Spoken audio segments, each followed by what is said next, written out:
ला इलाहा इल्लल्लाह ला इलाहा।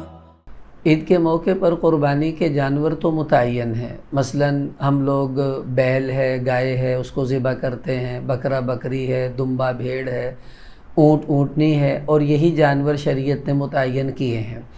लेकिन एक जानवर ऐसा है जिसकी वजह से एक अजीब सी इख्तिलाफ़ी कैफ़ियत आजकल पैदा हुई है, वरना पहले कभी ऐसी नहीं होती थी।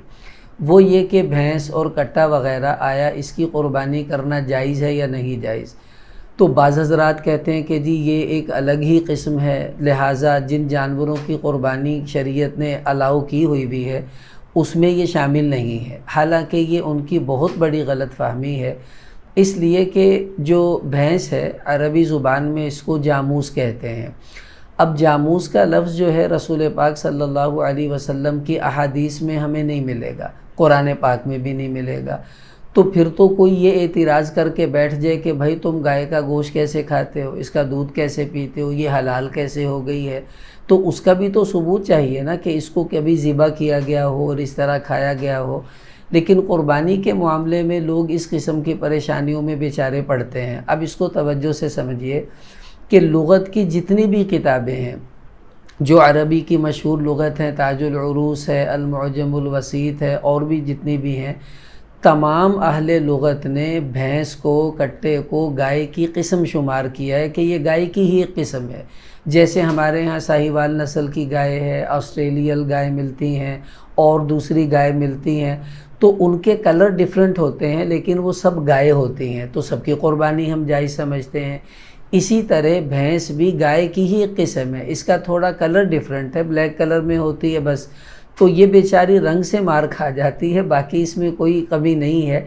तो ये गाय की किस्म है, तो जब गाय ही की किस्म है तो इसकी क़ुरबानी भी उसी तरह जायज़ होगी जैसे दूसरी गाय की तमाम अक़साम की क़ुरबानी जायज़ होती है।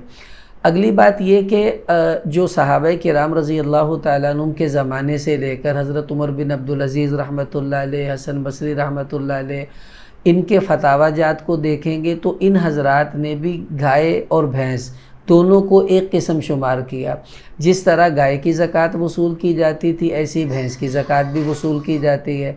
तो इससे पता चला कि इनको ज़कात में भी एक किस्म शुमार किया गया है और वैसे हलाल होने में भी एक किस्म शुमार किया गया, लुग़त में भी एक किस्म शुमार किया गया, तो क़ुरबानी में भी इनको एक ही किस्म शुमार किया जाएगा। इसलिए इन दोनों में कोई फ़र्क नहीं है। और हमारे बाज़ अहले हदीस उलमा इसके बारे में कुछ इख्तिलाफ़ रखते थे, लेकिन अब तो उन हज़रात के अपने बड़े बड़े उलमा और मुफ्तियाने किराम ने भी इसके जवाज़ का फ़तवा देना शुरू कर दिया है और सोशल मीडिया पर उनकी वीडियोस मौजूद हैं। उन्होंने ख़ुद अपने इस फतवे से रुजू किया कि भाई हम लोग ये जो कहते रहे ये सही नहीं है। तो कट्टे भैंस की क़ुरबानी उसी तरह जायज़ है जिस तरह दूसरी गाय वग़ैरह की क़ुरबानी जायज़ होती है। तो जब उन हज़रात के अपने उलमा भी इस फतवे से रुजू कर चुके हैं तो अब तो वैसे भी परेशानी की ज़रूरत नहीं है।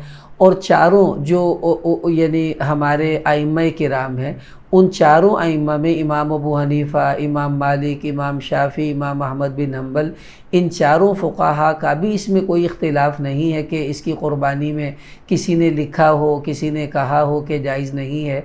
तो पता चला चारों आइम्मा का भी इस पर इत्तिफ़ाक़ है कि भैंस की क़ुरबानी गाय की तरह जायज़ है। लिहाजा आप हज़रात भी इस इख्तिलाफ़ में पढ़ने और परेशान होने से बेफ़िक्र हो जाएं।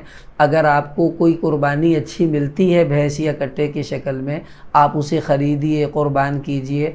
अल्लाह पाक इंशाअल्लाह आपकी क़ुरबानी कबूल फ़रमाएंगे।